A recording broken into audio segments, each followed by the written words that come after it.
السلام علیکم ورحمۃ اللہ وبرکاتہ۔ جڑی بوٹیاں اور ان کے نسخوں کے ساتھ آپ کا میزبان محمد غیور حیات حاضر ہے۔ آج ہم جس نسخے پہ بات کریں گے، اس نسخے کے بے شمار فائدے ہیں۔ اس کا سب سے بڑا فائدہ یہ دل کی بند شریانوں کو کھول دیتا ہے۔ بائی پاس سے بچنے کا آسان طریقہ، گھریلو نسخہ، گھریلو ٹوٹکا۔ آپ اس نسخے کو استعمال کریں تو بائی پاس کروانے کی ضرورت نہیں پڑے گی انشاءاللہ۔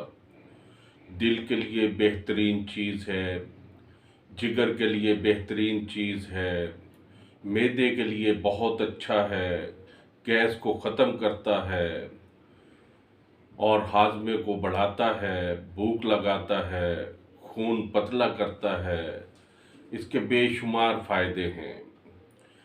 اس کو گھر پہ بنا کے آپ استعمال کریں تو دل کی تمام بیماریوں سے آپ کو شفا ملے گی انشاءاللہ۔ اس نسخے کو سن لیجئے۔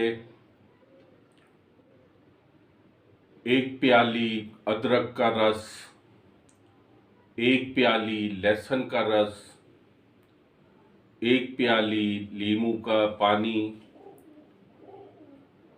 1 پیالی وائٹ سرکہ۔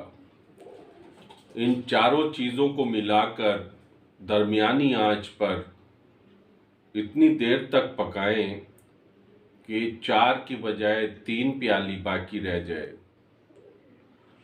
اس کے بعد چولہے کو بند کر دیں اور اس کو ہلاتے رہیں۔ جب یہ آدھا گرم رہ جائے تو اس میں 1 پیالی شہد شامل کر لیں۔ ہر کھانے کے آدھے گھنٹے کے بعد 2 چمچ استعمال کریں۔ مسلسل 1 مہینے کے استعمال سے دل کی تمام بیماریوں سے شفا مل سکتی ہے۔ شوگر کے حضرات جن کو شوگر ہے وہ اس میں شہد شامل نہ کریں، بغیر شہد کے استعمال کریں۔ موٹاپے کو ختم کر دے گا، دل کی تمام بیماریوں کو ختم کر دے گا، گیس ختم کر دے گا، معدے کی تمام بیماریوں کو ختم کر دے گا، فاضل چربی کو ختم کر دے گا۔ تو اس کے ساتھ ہی اپنے میزبان کو اجازت دیجیے۔ اللہ حافظ۔